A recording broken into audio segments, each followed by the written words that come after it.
Et oui, c'est un nouveau rendez-vous pour les berceuses occultes, les lives sur Twitch. C'est tous les lundis à 10h30 p.m.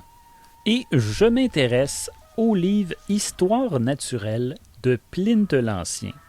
Je compte passer à travers les 37 volumes, donc si vous recherchez un contenu tranquille pour vous endormir en fin de journée, c'est un peu comme les épisodes, sauf que c'est moins bien rodé et je suis un peu plus confus. Bon épisode!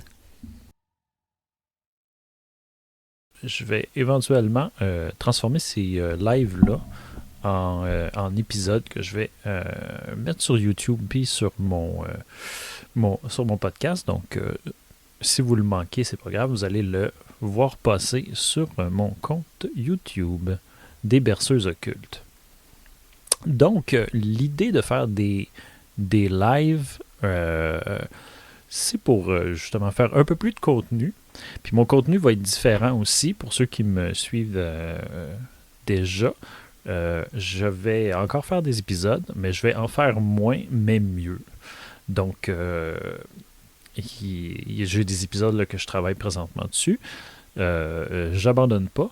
Mais l'idée de faire des lives, c'était dans ma tête depuis un certain temps. Et puis, je me suis dit, justement, que de parler de Plint, ça serait intéressant. Parce que je me passionne pour Plint. Et puis, le but, c'est de traverser au complet les 37, les 37 livres de Plint, donc de l'histoire naturelle. Donc, qu'est-ce que c'est exactement Plint? Et puis son œuvre, en fait, Plint, c'était un Romain qui a vécu de l'an 23 à 79. Et puis, il est décédé lors de l'explosion du Vésuve. Hein? Il était parmi les victimes. Et puis, c'est un auteur en fait, c'était un militaire qui se passionnait, comme il dit, pour la littérature et l'écriture dans ses temps libres, donc la nuit. C'est ça, c'est ce qu'il dit, là, mais probablement qu'il devait écrire sa job. Là, mais bref, il y a eu une œuvre quand même assez vaste, mais tout ce qui nous en reste, comme c'est beaucoup le cas pour les écrits de cette époque-là, ça ne nous est pas tout arrivé, et il nous reste seulement, justement, son Histoire naturelle en 37 volumes, ce qui est quand même pas si mal. Hein. Mais sinon, il avait écrit beaucoup d'ouvrages, dont L'art de lancer des javelots quand on est à cheval, hein, c'était en un volume.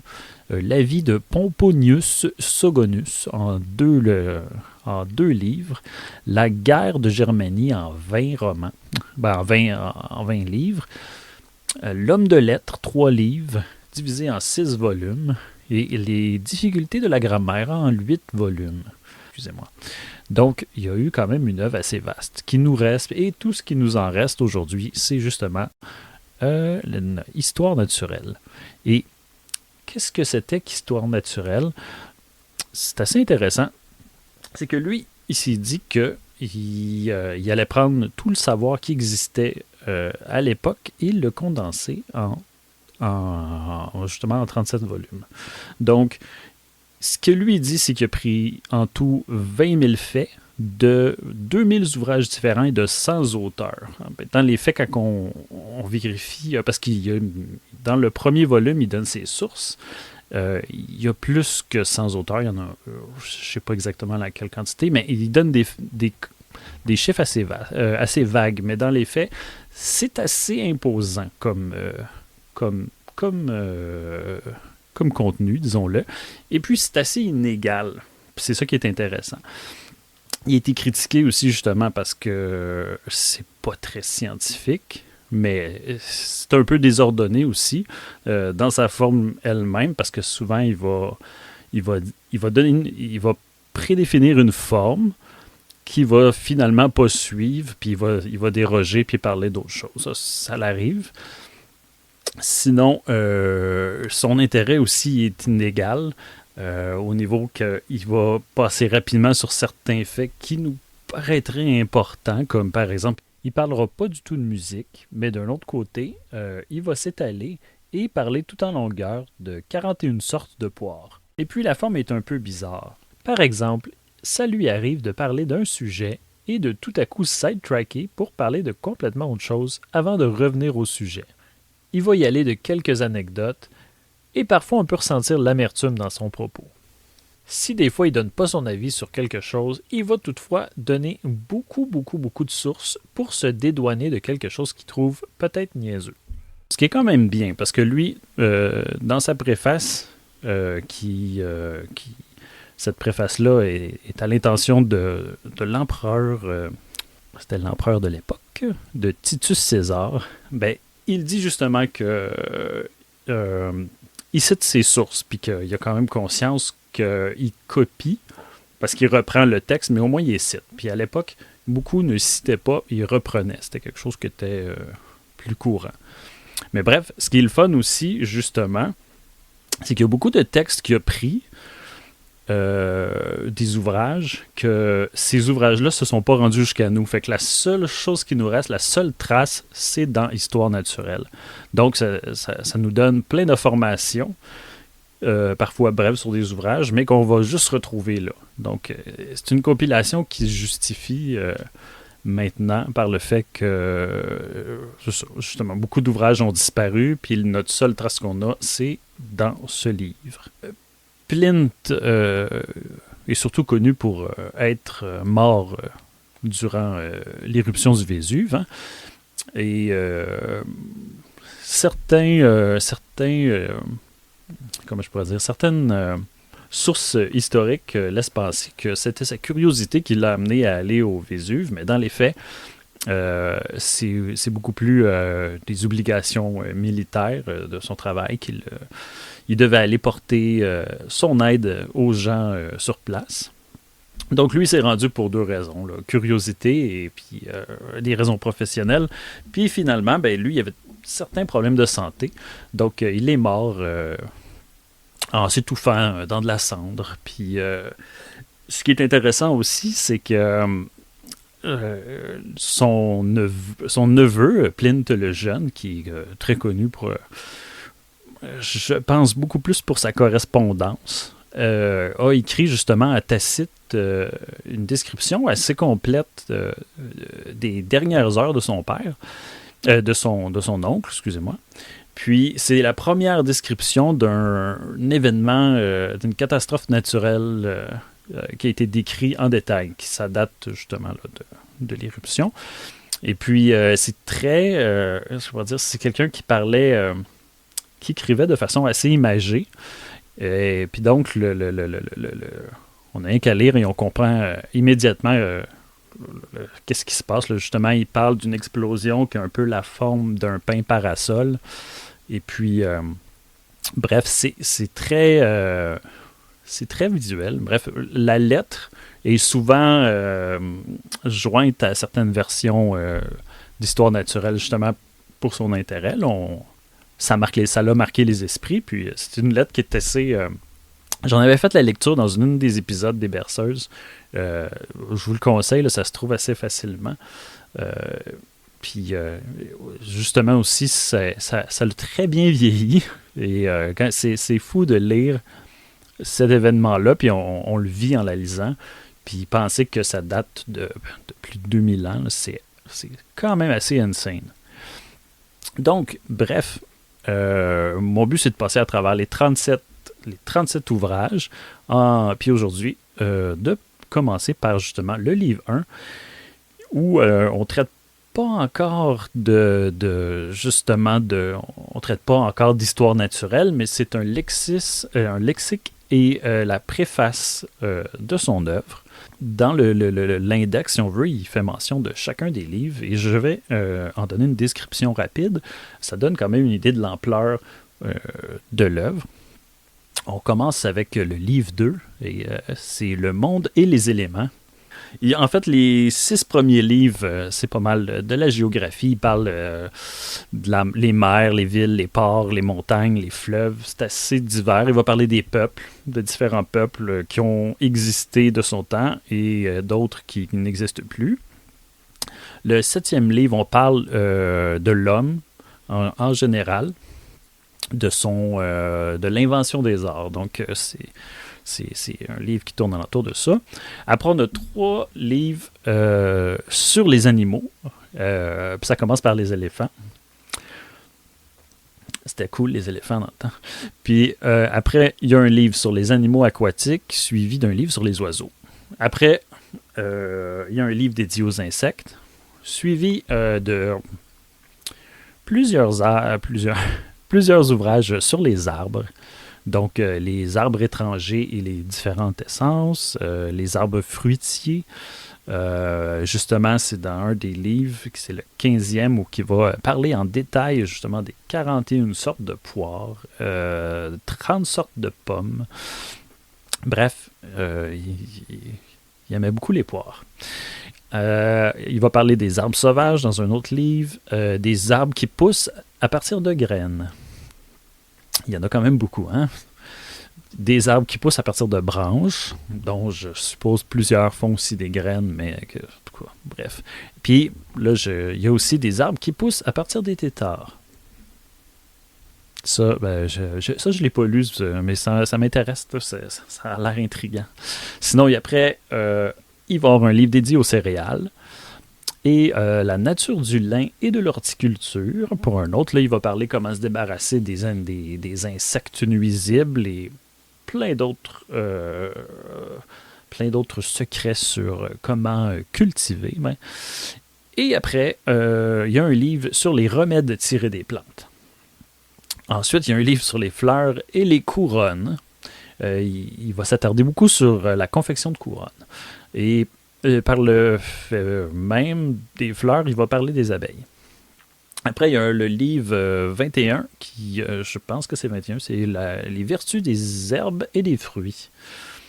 Et après, il y a plusieurs livres sur les remèdes qu'on tire à partir, justement, des arbres cultivés, des arbres sauvages, et des croisements des plantes, justement. Là, les croisements spontanés de différentes fleurs, à partir du pollen. Puis il va aussi parler des croisements artificiels à un certain moment, ce qui est quand même assez intéressant pour l'époque. Après, il va parler justement c'est plus médical pour les prochains. Ça va être les remèdes tirés à partir des animaux. Les matières médicales animales. Les remèdes qu'on peut tirer à partir des animaux aquatiques. Et après, il se lance dans les histoires naturelles des métaux, des roches. Et là, il va parler justement des cuivres, des bronzes et du laiton. Ensuite, il y a un livre juste sur la peinture et les couleurs, hein, les pigments en général. Et les 2 derniers livres, on parle des pierres et des pierres taillées et des pierres précieuses. C'est sûr que on parle pas de tout ce qui s'est fait en termes de connaissances, mais c'est quand même beaucoup, puis c'est beaucoup de compilations d'ouvrages. Et puis, c'est ça. Sinon, dans le premier livre encore, il y a on a la préface de Plint qui explique à l'empereur la raison d'être de son livre. Et puis là, je vais lire dans les prochains épisodes, je vais lire beaucoup d'extraits de chacun des livres, mais la préface, je ne vais pas la lire parce que, pour une raison simple, c'est que c'est un peu lourd. Plint, il explique un peu, justement ça, je vais y passer, il explique un peu, mais il y a beaucoup de name-dropping littéraire qui est un peu, à mon avis, il se veut humble, mais il veut quand même montrer à l'empereur qu'il connaît pas mal de littérature. Fait que, il y a beaucoup, justement, là, il veut montrer comment il connaît d'affaires, puis c'est un peu lourd. Puis ça me fait penser à une autre préface, ça me fait toujours bien rire, c'est la préface de Don Quichotte, le livre. Dans la préface, l'auteur parle justement des auteurs qui aiment comment dire, faire valoir leur œuvre par leur connaissance littéraire et par ils vont citer tous les auteurs qui existent, ils vont pour montrer toute leur connaissance, puis ils vont citer la Bible. Je trouve que c'est très commun à la littérature plus ancienne, là, justement, là, dans les années 1800, dans le milieu 1800, là, souvent les préfaces sont lourdes et longues. On cite beaucoup d'auteurs. Bref, c'était populaire. Puis Plint y va largement avec plein de mentions. C'est drôle quand même aussi que ça date de 2000 ans, puis comme c'est le cas plus à notre époque, ben, on cite Cicéron, Caton, Varron. Bref, des classiques. Hein? Puis, mais c'est ça, c'est un peu lourd, fait que je vais pas le faire. Ce qui me fait beaucoup rire aussi du côté de Pline, c'est qu'il explique qu'il a écrit son histoire naturelle pendant ses temps, ses temps libres, pendant la nuit. Et pas du tout pendant qu'il travaille, parce qu'il n'oserait pas utiliser l'argent du gouvernement pour écrire son œuvre. Mais ça a l'air très important de dire que je n'ai pas fait dans mes heures de télétravail. Mais ça me fait rire. Mais oui. D'ailleurs, on parle de 37 livres, mais c'est quand même...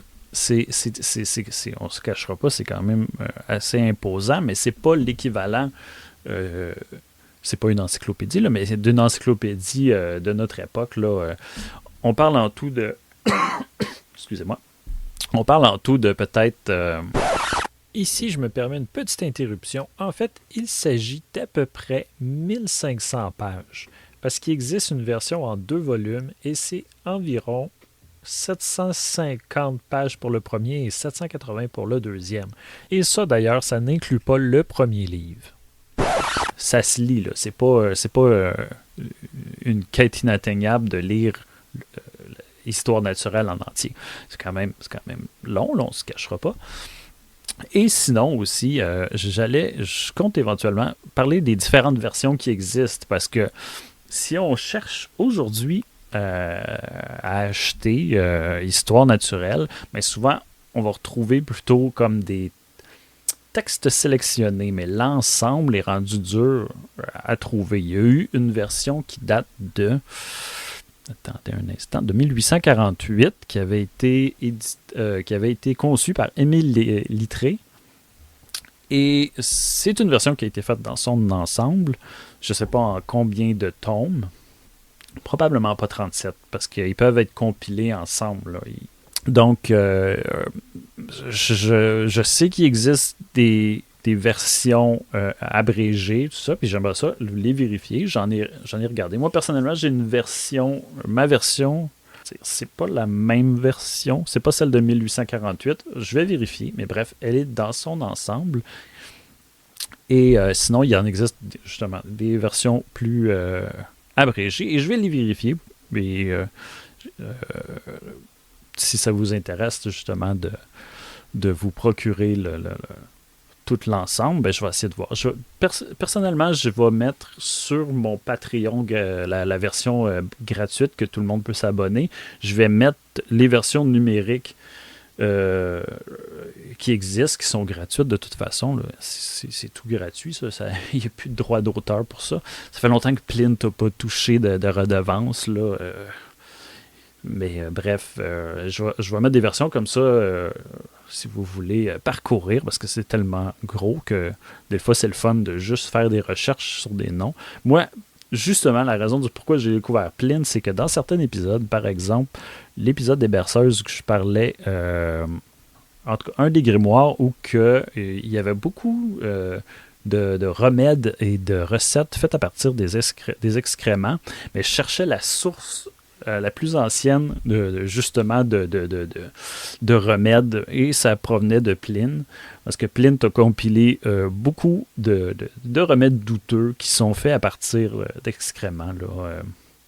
Par exemple, souvent un qui me fait bien rire, là, c'est quand on a une amygdalite, de se beurrer les amygdalites de merde. Je l'ai pas essayé, mais je pense c'est toujours drôle. Je sais pas si quelqu'un l'a fait, mais j'ai bien peur que oui. Mais bon. En tout cas, tout ça pour dire que je vais mettre des versions disponibles sur le Patreon des Berceuses Occultes. Il y a de toute façon, quand vous allez sur la page, vous pouvez vous abonner et vous prenez la version gratuite. Ça va être dessus dans les prochains jours. Donc. Et c'est ce qui... est-ce que j'ai oublié des choses? De toute façon, si j'en ai oublié, ben j'ai toutes j'y reviendrai dans les prochains épisodes. Excusez-moi. Je suis habitué à faire beaucoup de montage habituellement avec les épisodes. Et je suis pas habitué à faire du direct et de parler longtemps sans retoucher chacun de mes mots. Donc c'est sûr que la version live des Berceuses, ça va être beaucoup plus naturel et spontané. Mais c'est ça. N'empêche que je vais continuer à faire des épisodes. Cette année, là, je travaille sur 2 épisodes qui vont être assez intéressants, je pense. Je change un peu ma façon de faire parce que il y a une affaire, c'est que je trouve que des fois dans les podcasts, les choses se répètent beaucoup. Puis je veux pas faire des épisodes sur des sujets qui ont déjà été traités. Il y a certains grimoires qui ont déjà été abordés par d'autres personnes. Puis je suis comme l'utilité de juste reparler du grimoire sans avoir un concept en arrière, ça m'intéresse pas tellement. Puis donc, quand je vais faire des épisodes, je vais essayer de faire quelque chose d'assez original pour que ça n'a jamais été fait. Quitte à en faire moins puis à mettre plus de travail dessus. Mais bref, les 2 prochains épisodes, c'est des sujets que je pense pas qui ont été élaborés, qui ont été abordés plutôt, avec autant je veux vraiment rentrer en profondeur là, dans les sujets. Et j'ai bien hâte de travailler là-dessus, puis de les sortir. Mais je pense que ça va attendre à 2025. Donc, oui, et puis si vous avez envie de dire des commentaires ou justement là, de proposer des choses, ben, je pense que la version live, ça va être la façon de faire de me parler le plus facilement. Donc, ben, c'est ça qui est ça. En espérant vous voir sur les lives, puis n'hésitez pas à laisser des commentaires. Et puis, ben, c'est ça. Je vais lire et essayer de répondre en direct. Je ne suis pas trop habitué justement avec les logiciels, mais je pense pas que ça va être bien trop compliqué à comprendre. Donc, ça va être un plaisir. Hein? Fait que sur ce, je pense que ça conclut le live d'aujourd'hui. Hein. Habituellement, ça va peut-être être un peu plus long parce que dépendant de chacun des livres, s'il y a beaucoup à dire, ben, ça va être un peu plus long. Puis quand ça va être moins intéressant, ben, je ne sais pas si je vais les faire dans l'ordre non plus. Probablement. Mais il y a des livres que j'ai vraiment hâte d'aborder. Là. Justement, moi, c'est les remèdes. Là. Les remèdes tirés des animaux ou les remèdes classés d'après le genre de maladie. Justement. Les livres sur les pierres. Je vais sûrement trouver un intérêt quelconque, mais les livres sur la géographie aussi, ça peut être très intéressant. Bref, et puis la façon que Plint écrit, parce que Plint, il y a des fois, il y a un petit émerveillement naïf où il bifurque, puis il s'en va dans des directions. C'est ça qu'il y a de cool avec Plint, je trouve, c'est que c'est imparfait comme œuvre. C'est pas une encyclopédie. Il y a des anecdotes, puis tout ça. La forme est curieuse, mais elle est humaine. Puis quand on le lit, ben c'est ça, c'est fascinant de voir que c'est aussi vieux et que c'est toujours... on a l'impression de l'entendre parler, bref. Mais... puis éventuellement, peut-être aussi... on va rester avec Plint, mais j'ai pas de... Je suis très à l'aise d'aller vers Plint le Jeune et peut-être de lire les correspondances de Plint le Jeune. qui sont aussi intéressantes, puis qui sont justement, là, je dirais, c'est comme une fenêtre vers une autre époque. Puis c'est ça. C'est intéressant. Puis j'ai pas l'impression qu'on a tendance à lire. Moi, j'aime ça lire les correspondances. Tu sais, comme justement, là, je lisais les correspondances de Madame de Pompadour, les correspondances de Catherine de Médicis. Puis des fois, c'est des lettres, là, elle fait juste donner de la marde à un monsieur qu'on connaît pas. Puis, mais bref, c'est intéressant, puis ça nous donne un point de vue différent sur des personnages historiques. Voltaire en a fait énormément. Je me rappelle plus combien il y a de lettres, mais je pense qu'il y a quelque chose comme 15 000 lettres. C'est une. Il y a de quoi lire avec Voltaire.